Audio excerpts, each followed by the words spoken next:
네, 한 주도 평화롭게 잘 보내셨습니까? 네, 오늘 함께 다니엘서 말씀 나누면서 평화를 선택하고 누릴 수 있기를 소망합니다. 많은 믿음의 정의가 있습니다. 그런데 저는 오늘 이 본문을 보면서 믿음은 기다림이다라는 생각을 합니다. 성경의 사람들은 모두 기다림의 사람들이었습니다. 정도의 차이, 상황의 차이는 있겠지만 성경의 사람들은 모두 구원을, 하나님을 기다린 사람들이었죠. 우리가 1월부터 시냇가에 심은 나무 이 묵상집을 통해서 출애굽기를 보고 있죠. 출애굽기에도 기다리는 사람들이 나옵니다. 이스라엘 사람들은 이집트 노예로 살아가고 있었지만 그들의 상황을 극복하게 하시고 또 그 노예에서, 그 이집트에서 탈출하게 하실, 구원하실 하나님을 기다린 사람들이었죠. 우리 역시도 기다리는 사람들입니다. 막연히 좋은 일 생기겠거니 기다리는 게 아니라 우리는 하나님의 때를 기다리는 사람들이죠. 그래서 믿음은 기다림으로 번역될 수 있다라는 생각을 해봅니다. 오늘 본문을 보면 기다렸던 사람들의 태도가 나옵니다. 우리 함께 생각해 보면 좋을 것 같아요. 기다림이 깊은 사람들의 특징이 뭘까요? 단순합니다. 그런데 진지하죠. 그리고 목표에 집중합니다. 그래서 기다림이 깊은 사람들은 이리저리 두리번거리지 않습니다. 오늘은 지난주에 이어 이 다니엘 말씀을 이어서 봅니다. 지난주는 다니엘에 집중해 봤다면 오늘은 다니엘의 세 친구라 불리는 사드락, 메삭, 아벳느고에 대해서 살펴보고, 그리고 동시에 오늘 나의 삶, 우리들의 모습도 함께 돌아보았으면 좋겠습니다. 이 사드락, 메삭, 아벳느고, 이 세 사람의 삶의 목표가 뭐였을까요? 바벨론 포로에서 벗어나는 것? 이들은 지금 바벨론에 잡혀가 포로 생활하고 있었습니다. 거기서 벗어나는 게 이들의 삶의 목표였을까요? 혹은 바벨론에서 잘 사는 거? 이왕 잡혀온 거, 여기서 잘 살아보자 했을까요? 특별히 이 세 사람은요, 이 바벨론에서 인재로 등용됩니다. 이스라엘에서 포로로 잡혀갈 때, 그때 그냥 잡혀간 게 아니라 이스라엘의 수재들을 바벨론이 잡아간 거였거든요. 그래서 다니엘도 그렇게 이 나라를 통치하잖아요. 이 세 사람도 비슷했습니다. 인재로 붙잡혀가 중직에 올라가게 된 거죠. 이왕 엘리트로, 그리고 이거 잘만 하면 출세할 것 같으니 이곳에서 성공하며 사는 것, 그래서 바벨론에서 잘 살아남는 것, 그것이 이 세 사람의 삶의 목표였을까? 아닙니다. 이들의 삶의 목표는 딱 한 가지였습니다. 뭐였냐면 하나님의 뜻대로 사는 것, 그게 이 세 사람의 목표였죠. 그런데 이제 그들에게 지금 당신들의 진짜 삶의 목표가 뭡니까? 라는 질문이 던져진 겁니다. 이 세 사람은 이때 주저없이 이렇게 대답합니다. 내 삶의 목표는 하나님입니다. 그렇게 대답을 하죠. 그래서 이들이 사자굴이 아니죠. 사자굴은 다니엘이죠. 이들이 화덕불 속에 들어간 겁니다. 그래서 이들이 얻었던 부와 권력이 복되다 하는 겁니다. 그래서 이들이 성공한 게 위대하다라고 표현하는 거죠. 성공한 게 정말 대단한 일이라서 그런 게 아니라 이 포로 출신의 이 사람들이 출세해서 그게 위대하다라고 얘기하는 게 아니라 하나님 앞에서 부도, 권력도, 성공도 아무것도 아닌 것으로 여기고 포기했기 때문에 그들의 삶의 모습을 아름다운 것이다, 복되다, 그렇게 표현하는 거죠. 이들은 기다렸습니다. 근데 나를 위한 기다림이 아니라 하나님을 기다렸습니다. 내가 좀 잘 살고요, 내가 좀 잘 되고 성공도 하고 사람들한테 좀 떵떵거리면서 행복하게 사는 그런 것을 기다린 게 아니라 내가 조금 힘들고 나에게 조금 고통도 있고 내가 조금 눈물도 나지만 하나님 나라를 바라보며 하나님 나라 역사 일어날 것을 기다리며 살았던 것이죠. 이들은 그런 기다림이 있었기 때문에, 곧 이런 믿음이 있었기 때문에 이들은 화덕불에도 들어갔던 겁니다. 그런데요, 사실 저와 여러분에게는 이렇게 화덕불에 들어갈 것만 같은 아주 극적인 일이 사실 잘 안 벌어져요. 뭐 화덕 피자는 많이 보죠, 먹고. 근데 화덕에 들어갈 일이 있습니까? 오늘날 누가 우리를 붙잡고요, 죽음을 각오하고 신앙을 증명해 보십시오 라고 누가 질문합니까? 누가 그런 이야기를 합니까? 저도 이렇게 떠올려 봤어요. 나에게 그런 일이 있었을까? 있더라고요. 질문을 받아본 적이 있습니다. 노예고시 면접 때였어요. 많은 목사님들이 앉아 계셨고, 이렇게 제가 혼자 앉아 있었어요. 여러분들 이렇게 앉아 계신 것처럼 계시고. 면접 때 그런 질문을 하시는 거예요. 당신은 정말 주님을 위해 죽을 수 있습니까? 그 질문을 받고 정말 오랫동안 생각해 왔던 질문이었거든요.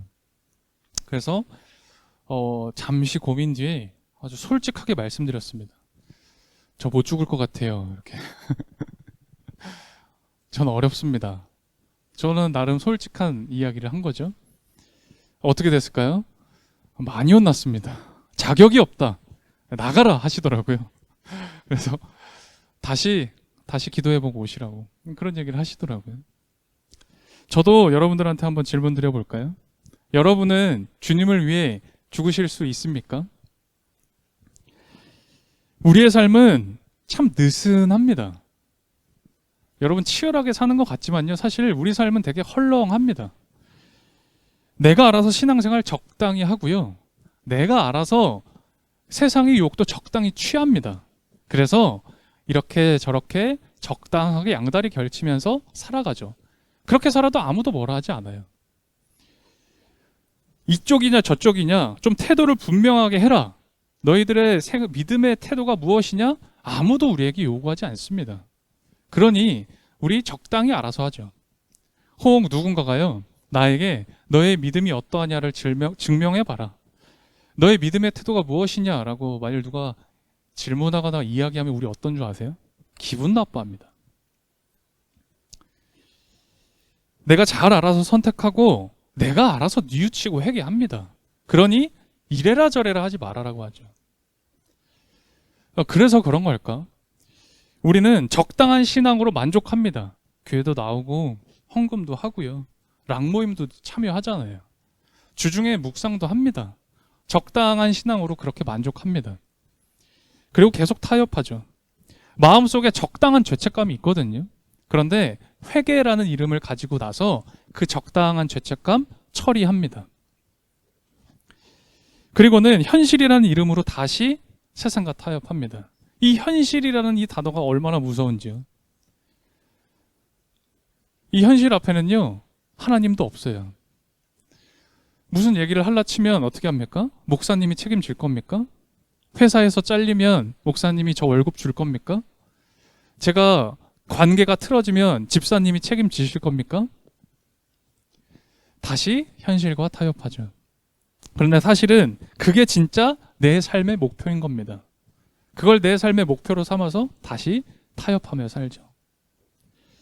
오늘 사드락, 메삭, 아벳느고는 불 속에서라도 들어가서 하나님 만나려고 거기를 찾아 들어갑니다.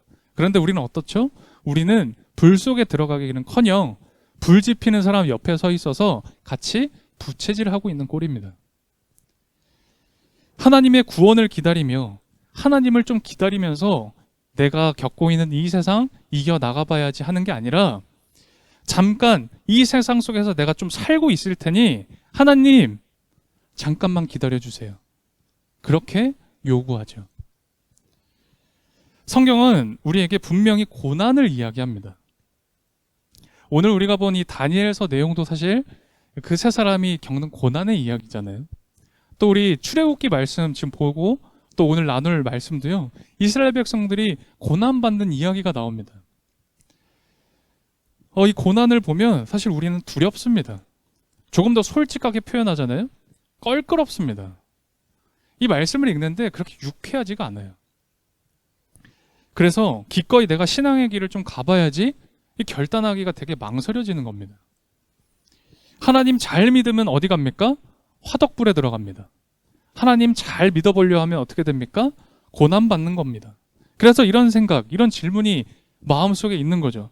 하나님, 제가 하나님 잘 믿겠다고 하는데 그런데 이런 고난 겪으며 삽니다.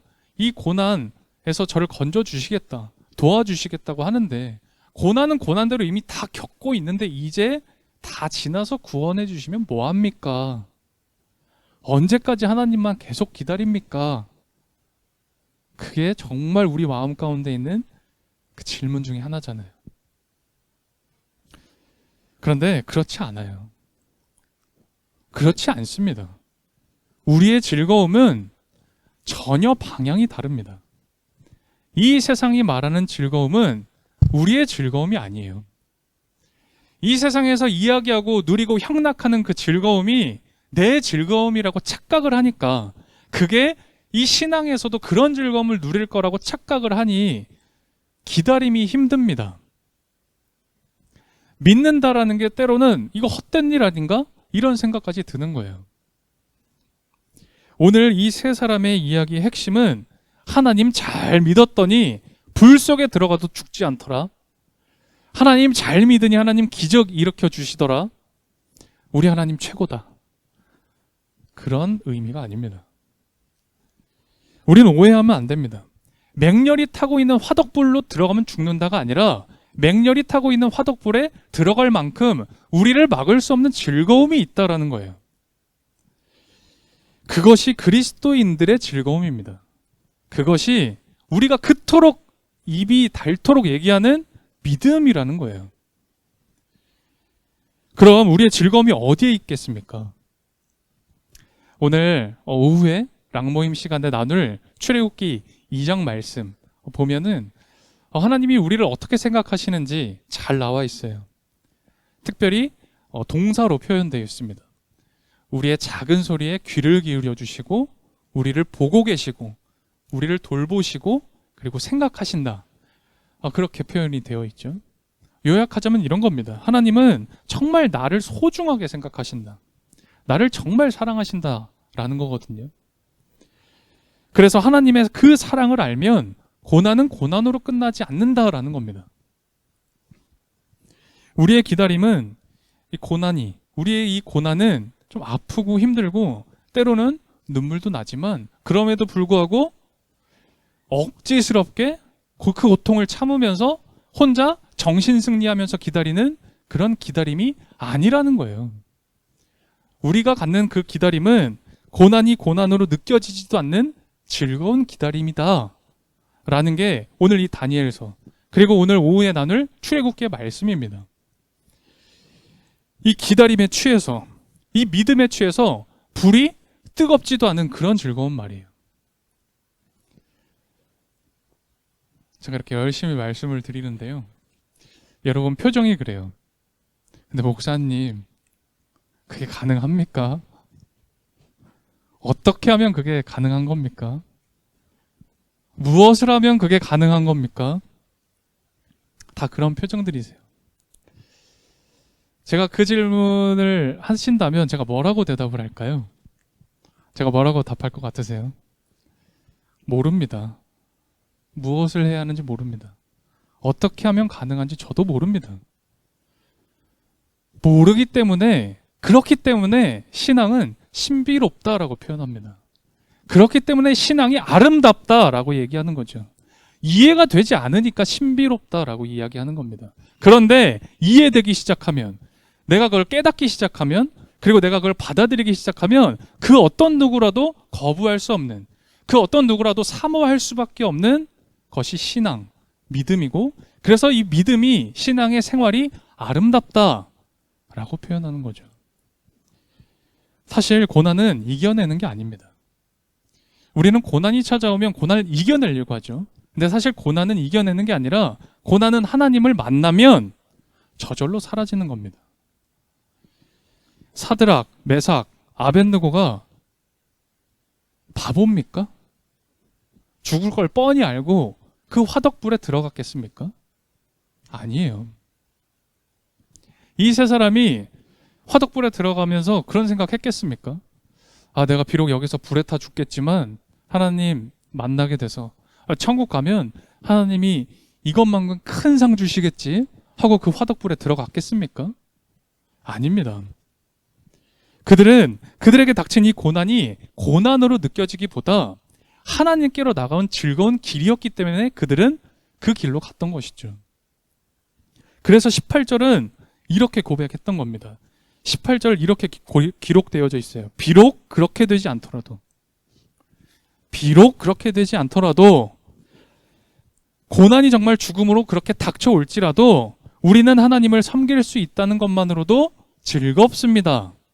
비록 그렇게 되지 않더라도 하나님 곁으로 한 걸음 더 나아간다는 것이 저에게는 행복입니다. 그런 고백이에요. 이런 고백 가운데 그들이 화덕으로 들어갑니다. 근데 오늘 본문 어떻게 기록되어져 있죠? 그 화덕불에 세 사람이 있어야 되는데 세 사람이 아니라 네 사람이 있었다라고 하죠. 우리가 어떻게 살아왔든지는 아무 상관없이 시간은 계속 흐릅니다. 그래서 벌써 1월도 절반이 지나갔죠. 오늘이 15일이더라고요. 흘러가는 시간 우리 기다림으로 곧 믿음으로 살아갈 수 있었으면 좋겠습니다. 하나님은 항상 우리를 지켜보고 계세요. 사드락, 메삭, 아벳느고가 그러했듯 그들이 포로로 잡혀가고 그리고 중책에 올라가고 그리고 심지어 화덕불에 들어갈 그때에도 하나님은 그들을 보고 계셨고 오늘 본문의 기록처럼 화덕불에 같이 들어가셨습니다. 항상 곁에 계세요. 그런 하나님은 그들이 어떠한 다른 손길도 그들을 해칠 수 없도록 그들을 보호해 주셨습니다. 하나님의 눈길이, 하나님의 손길이 그들을 보호하셨죠. 기다리는 사람은 보호함 속으로 들어가는 사람입니다. 기다리고 있는 사람은 그 보호함 속으로 들어가는 사람입니다. 그래서 그 품을 즐거워하는 사람입니다. 무엇을 주실지는 알지 못합니다. 그런데 무엇을 주시든 기뻐하는 사람이 바로 기다리는 사람입니다. 저는 오늘 평화, 우리 이 공동체가 그런 기다림, 그런 믿음이 있길 바랍니다. 하나님을 만나고자 하는 그런 기다림 말이에요. 하나님 만나고자 내가 불길이라도 가보겠습니다라는 그런 기다림, 그런 믿음이 있는 이 모임, 이 공동체, 이 예배가 되었으면 좋겠습니다. 이 믿음의 여정 가운데에 하나님은 은혜를 주실 것이고 평화를 주실 것입니다.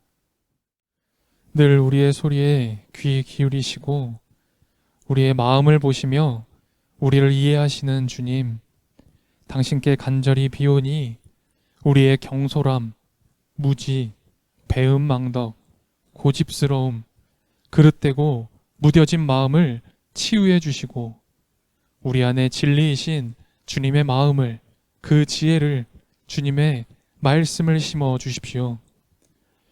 무관심, 불신, 나쁜 경향, 욕정, 감정, 애착 등의 그 모든 것에서 벗어나게 하시고 생명이신 예수 그리스도의 마음을 지니게 해주십시오.